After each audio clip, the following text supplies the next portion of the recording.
We live in a world where almost everyone thinks they're on the right path. We wear the right labels, attend the right events, say the right words, and believe that makes us safe. But what if we built our confidence on illusion? What if we've confused identity with authenticity? The illusion of belief is one of the most dangerous and deceptive traps a person can fall into.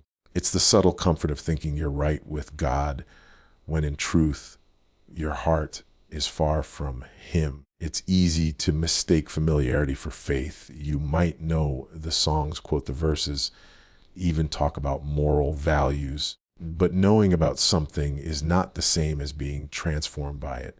There's a huge difference between saying, I believe, and actually living like that belief changes everything about who you are. Many people live in this illusion because belief on the surface is simple. It requires no cost, no sacrifice, no confrontation with the parts of ourselves we'd rather keep hidden. It's easy to say we believe when it doesn't challenge our comfort, our lifestyle, or our control. But the kind of belief that Jesus spoke about, the belief that saves, that transforms, that gives life, is not an intellectual agreement. It's a surrender. It's not about saying the right words. It's about allowing truth to reshape who you are from the inside out. The illusion of belief lets people stay the same while convincing themselves they've changed. We live in a culture where it's popular to identify with spirituality or Christianity without ever experiencing its reality. People adopt the label because it sounds good, because it offers moral credibility, or because they grew up surrounded by it. They may attend church, volunteer, give, or post inspirational quotes online, but none of that means their heart has bowed before God. Outward activity is not the same as inward transformation. It's possible to appear completely committed to faith while remaining untouched by it on the inside. The illusion of belief thrives where external performance replaces genuine relationship. It's like standing outside a house and claiming to know what's inside just because you can see the light through the window.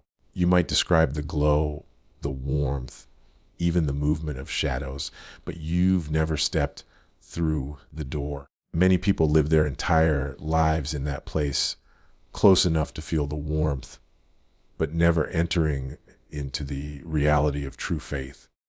Talk about God, but they don't talk with Him.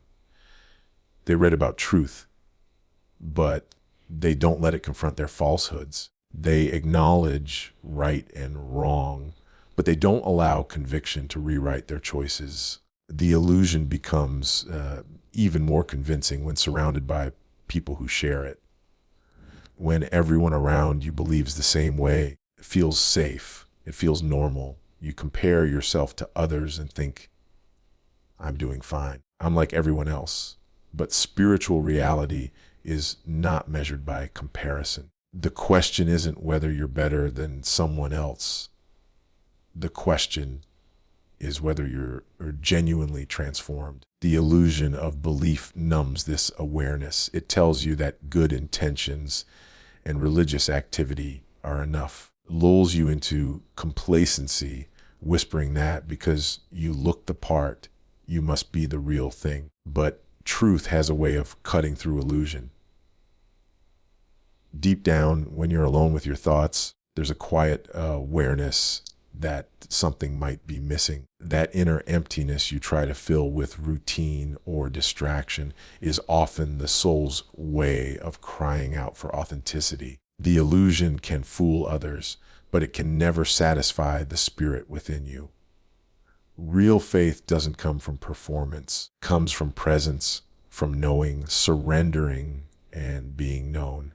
And until that happens, belief remains an image, not a reality, a convincing shadow of something that was always meant to be alive inside you. The comfort of the crowd is one of the most subtle yet powerful forces shaping the way people live out their faith. Is the ease of blending in of doing what everyone else is doing and mistaking movement for direction. There's a certain safety that comes from being surrounded by people who believe what you believe, speak like you speak, live in the same rhythm of tradition. It feels right because it feels familiar. But comfort is not always truth. Agreement is not always alignment with God. The crowd can make you feel confident, even when you're completely off course. Most people never stop to question whether what they're following is real, because questioning means discomfort, means stepping out of the flow of popular opinion, and that can feel lonely. So instead, many settle for conformity. They attend services because everyone else does. They raise their hands when others do. They repeat the same phrases, follow the same customs, and measure their faith by how well they fit in. But faith was never meant to be measured by comparison to others. It was meant to be measured by obedience to God. When the crowd becomes the standard, conviction fades and imitation takes over. There's a dangerous illusion that if a majority of people agree on something spiritual, it must be right. But history shows the opposite. The prophets stood alone while the nations around them worshiped idols. Noah built an ark while the entire world mocked him. Elijah faced down hundreds of false prophets with no one else by his side. Truth has never needed a majority to be true. In fact, genuine faith almost always begins in isolation, when one person chooses conviction over convenience. The comfort of the crowd can silence that inner voice of truth, making it easier to compromise, to stay quiet, and to avoid standing out. The reason the crowd feels safe is because it removes personal responsibility. As long as you're part of the group, you don't have to think deeply about what you believe or why you believe it. You just go along with the flow. The collective energy of the crowd gives you a sense of belonging. But belonging without belief is hollow. It's a false unity built on shared appearances rather than shared truth. The crowd can give you a sense of identity, but it can never give you authenticity. The approval of others might make you feel secure, but it can't substitute for a real connection with God. What's tragic is how easy it is to mistake business in the crowd for spiritual vitality. You can be active in church, surrounded by people who seem passionate, and still be spiritually asleep. The noise of activity can drown out the still, small voice that calls you to something deeper. The crowd celebrates visibility. The louder, the better. But real faith is often found in quiet obedience, in moments no one else sees.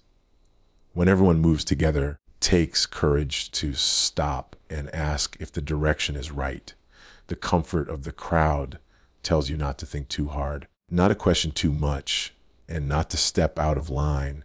But truth invites you to walk a narrower path, one that may not be crowded, but leads to real life. There's a moment when every person must decide whether they will live by conviction or convenience. The crowd will always offer an easier way, a way that doesn't cost much, that doesn't demand change, keeps you liked and accepted.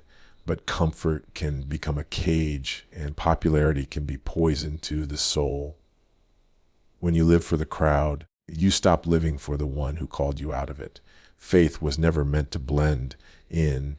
It was meant to stand out, to shine, to lead others away from illusion. Yet many would rather be comfortably lost with the crowd than courageously found alone. The comfort of the crowd feels good for a moment, but it keeps the heart from ever knowing the power of standing firm in truth. The mirror test is the moment when the noise of life fades. All that's left is you, the unfiltered version of yourself staring back in silence. It's the confrontation between who you appear to be and who you truly are when no one else is watching.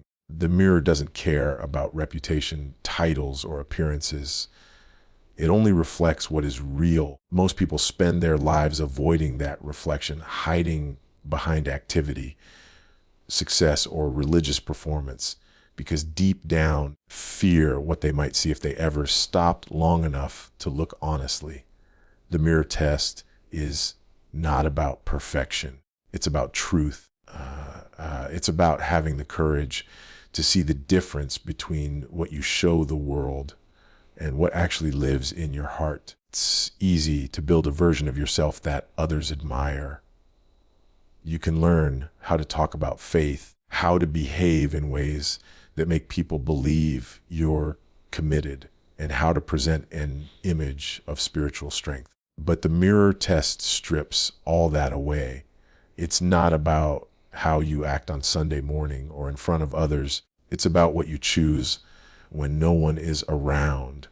Who are you when there's no applause, no recognition, no eyes to impress? The mirror test reveals the quiet truths of your character, your honesty, your integrity, your private devotion, your unseen thoughts.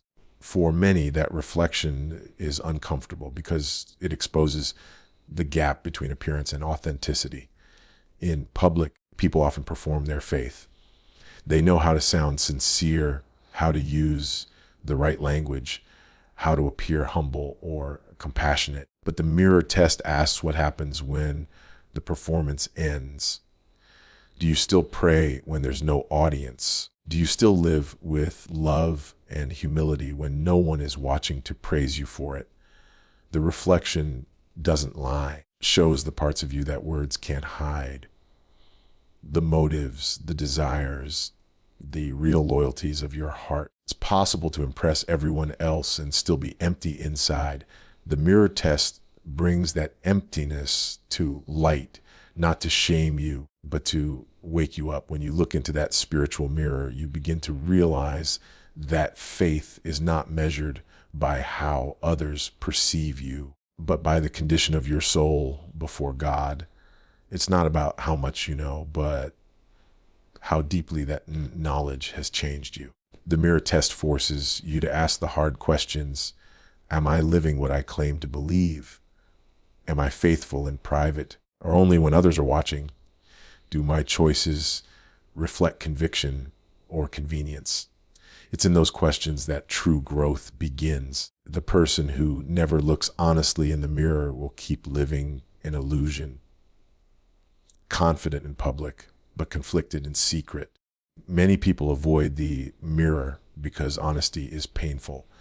It reveals pride that's been disguised as confidence, bitterness masked as strength, and selfishness wrapped in good intentions. But without that confrontation, there can be no transformation. The mirror is where the real work begins. It's where excuses die and truth begins to rebuild what's broken. Passing the mirror test doesn't mean being flawless. It means being real. It's choosing to let what you see change you instead of pretending it isn't there. When all is stripped away, it's just you and the truth. That's where genuine faith starts to breathe. The mirror doesn't demand perfection, it demands honesty. And it's in that honesty, raw, vulnerable, and uncomfortable, that the soul finally becomes free to grow. Because when you can finally face who you are in private, you open the door to becoming who you were always meant to be. The heart versus habit is one of the greatest dividing lines between genuine faith and empty religion. It's the difference between living out of love and living out of routine. Many people begin their spiritual journey with sincerity, with passion, and with a real desire to know God. But over time, the fire fades and is replaced by repetition. What once was a movement of the heart becomes a cycle of habit. They still do the same things. They pray, they attend, they give, but something essential is missing. The actions remain, yet the intimacy has disappeared. It's possible to do all the right things for all the wrong reasons, to move through the motions of faith while your heart quietly drifts further away. Habit isn't inherently bad. In fact, Discipline is important for growth. But when habit replaces heart, faith becomes mechanical. It loses its pulse, its emotion, its sense of wonder. You start to pray because you have to, not because you long to. You worship because it's expected, not because you're moved by love. You serve because it's tradition, not because it's transformation. That's the tragedy of habit. It creates a rhythm without a relationship. It can make you faithful on the outside while being completely disconnected on the inside. God never desired routine for the sake of appearance. He desired connection that springs from love. Danger lies in how subtle the shift is. No one wakes up one morning and decides to exchange heart for habit. It happens slowly, quietly. As life becomes busier and distractions multiply, what used to be a sacred moment becomes just another box to check. You stop feeling and start functioning. You still say the words, but you no longer mean them. You still attend the gatherings, but your mind is somewhere else. The lips continue to move, but the soul stands still. And because everything looks fine outwardly, it's easy to ignore the inner emptiness that starts to grow. You can fool everyone else, even yourself, for a time, but you can't fool God. The heart is what gives life to faith. It's where love, conviction, and purpose dwell. Without it, everything becomes hollow. True devotion comes from desire, not duty. It's the quiet cry of the soul that longs for its creator, not the checklist of religious performance. When faith becomes habit, it becomes predictable and powerless. You start to rely on patterns instead of presence, and in doing so, you lose the very essence of why you began in the first place. The heart was meant to burn with passion, to be alive and responsive. Habit without that fire becomes nothing more than spiritual autopilot. Many people cling to their habits because they provide a sense of stability. Habits are comfortable, controllable, and safe. The heart, on the other hand, is unpredictable. It demands vulnerability, asks you to feel deeply, to surrender, to trust. That's why some choose routine, because it costs less. It doesn't require risk or intimacy. It only requires consistency. But God never asked for perfect performance. He asked for genuine love. Values sincerity over structure, passion over perfection. He would rather hear a broken, honest prayer from a humble heart than a flawless, rehearsed one from a distant soul. When you live by habit, your faith becomes a schedule. When you live by heart, it becomes a relationship. The difference is not seen in how much you do, but in why you do it. The heart cries out even when it's inconvenient. Habit operates only when it's easy. The heart worships in secret. Habit performs in public.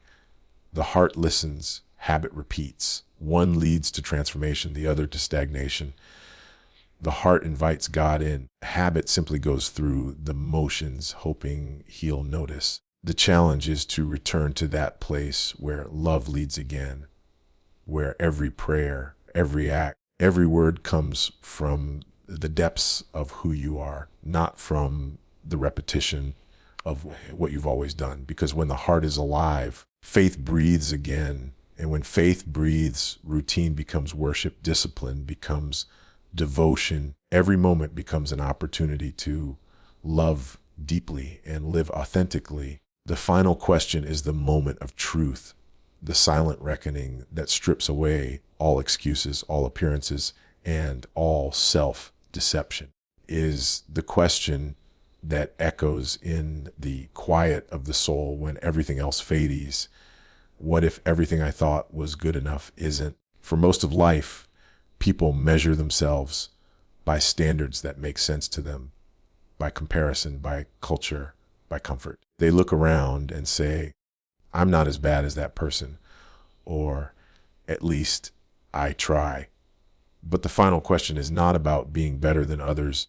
It's about being right before truth itself. It asks whether what you've built your confidence on can actually stand when everything is tested. It's the question that pierces through pride and exposes whether your faith is real or simply a version of it that feels safe. People spend their whole lives avoiding this question because it threatens the foundation of their identity. It demands self-examination, honesty, and humility. It's easier to cling to the belief that good intentions are enough. Being moral or religious or kind will secure your standing. But the final question doesn't measure by appearances. It doesn't care how often you attend church, how many good deeds you've done, or how well others speak of you. It looks past the surface and into the motive. It asks not just what you've done, but why you've done it. It reveals whether your actions flowed from love and truth or from fear and self-righteousness. This question is uncomfortable because it demands that you confront your spiritual reality without the filter of denial. Asks whether your faith has been alive or only acted out. Forces you to look at whether your belief has transformed your heart or merely adjusted your habits. For some, it will reveal a deep sense of peace, evidence that they've been walking in sincerity. For others, it exposes a painful truth. They've mistaken familiarity with faith, that they've substituted religion for relationship. And in that moment, the applause of the world, the validation of peers, and the comfort of tradition all become meaningless. What matters is what remains when everything superficial falls away. The final question also carries weight because it reminds us that time is limited. Life moves quickly. People often assume there will always be more time to change, more time to repent, more time to get serious about what really matters. But the question stands at the edge of eternity, asking what would happen if there wasn't more time. What if today were the last day to get it right? Would the life you've lived reflect the truth you claim to believe? Would your heart stand confident in authenticity or crumble under the weight of pretense? It's a sobering thought, but one that every person must face sooner or later. The reason the final question matters so much is because it reveals the gap between perception and reality. The world teaches people to build their worth on achievement, morality, and outward success. But the standard of truth looks deeper. It doesn't ask how much you've done, but who you've become. It doesn't ask how loudly you've spoken about faith, but how quietly you've lived it when no one was watching. It's a question that exposes every false foundation and forces you to ask what your life is truly built on: image, comfort, pride, or surrender. There's a haunting honesty in realizing that many who believe they are right might not be. It's not a message of fear, but of awakening. Because if everything you've trusted in isn't enough, then there's still time to seek what is. The final question is not meant to condemn, it's meant to clarify.